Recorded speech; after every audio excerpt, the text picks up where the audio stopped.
foodies, welcome back to Cheri the Chef. Today is Saturday following Thanksgiving, and I hope you all had a wonderful holiday. So today I'm going to be showing you something that I made on Thanksgiving, which seems simple enough, but I get a lot of questions about it, and that is mashed potatoes. So how do I get them so light and fluffy, and what do I use to flavor them? So I'm just finishing peeling my potatoes and chopping them. And as I chop them, I'm going ahead and put them in the water.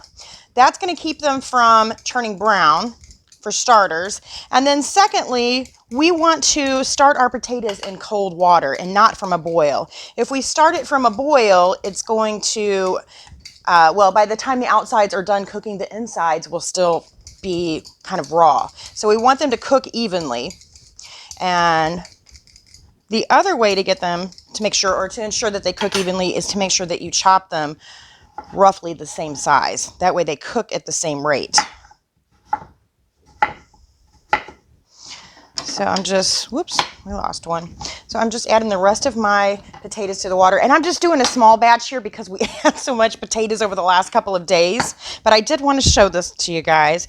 The other thing I'm doing is going to season my water with a little bit of salt. So from here, I'm going to bring these up to a boil, and then I'm going to boil them for about 15 minutes. And once that's done, I'm going to drain them off, and I'll come back and show you the rest of the steps. Our potatoes are finished, and I would typically just transfer these back to the pot that I cooked them in, but because I wanted you to see what I was doing, I went ahead and put them in a clear bowl. So the first thing we're going to do is start mashing, or ricing as I should say. You could use a regular potato masher if you wanted. Sometimes I use my KitchenAid, but what I really like to do is use a potato ricer. And this is actually something Pampered Chef does not sell. So I got mine on Amazon. They're pretty reasonably priced. And all you do is transfer your potatoes to the inside of the ricer.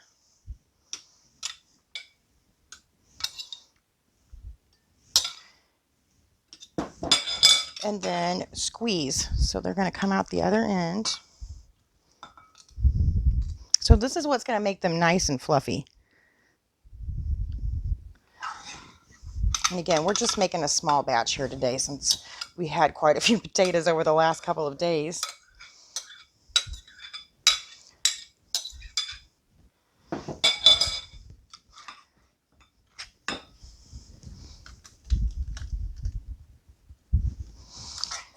Looks like I lost a couple, so if I want them to be super smooth, I better put those in there as well.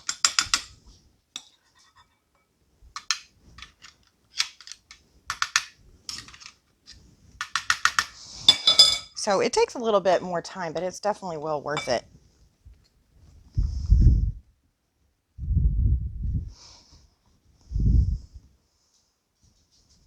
See how light and fluffy they are?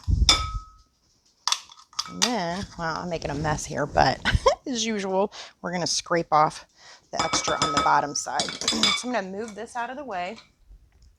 And then the next thing we want to do is incorporate our butter and our milk. And one thing that you really want to do is make sure you kind of melt your butter, or at least warm it up, and also warm up your milk, and then that way it'll incorporate a little bit easier into your potatoes. So a little bit of butter in there. And I also, like I said, I warmed up my milk, but I actually didn't use milk today. I used half and half. So if you want, you can make them even richer by using a heavy whipping cream. So again, this has been warmed a little bit. We're just stirring this in. Yeah, look how light and fluffy these are. And on a holiday like Thanksgiving, you can make your potatoes up in advance. You can even freeze them if you wanted. Just make sure that you add enough cream or enough milk and butter, and that'll help it thaw easier. Once we've got our butter and our cream in there, we're just going to go ahead and season our potatoes. And this might look like quite a bit of salt, but I tend to use a lot of salt in mashed potatoes. I think it needs it. And then quite a bit of pepper as well. And usually I use cracked pepper, but I'm running low on peppercorns. So we're going to incorporate that.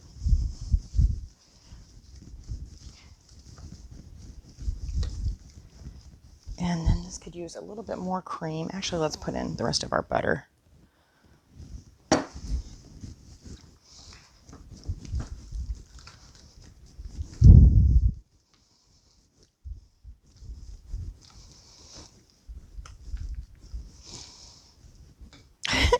I'm hungry for mashed potatoes already.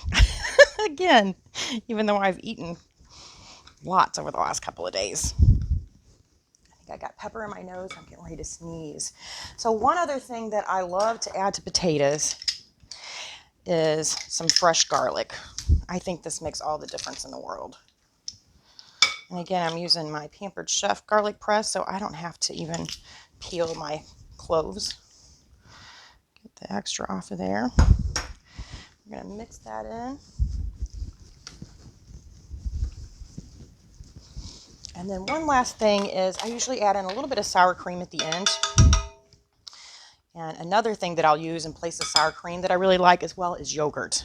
I think it just gives it a really nice kind of tanginess to it.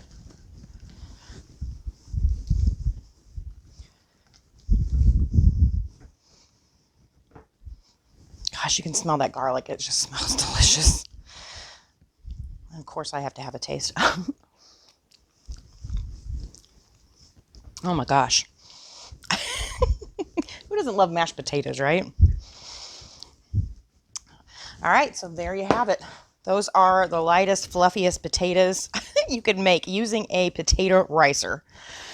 So I hope you enjoyed that. If you did, don't forget to like and subscribe. I'll see you next time.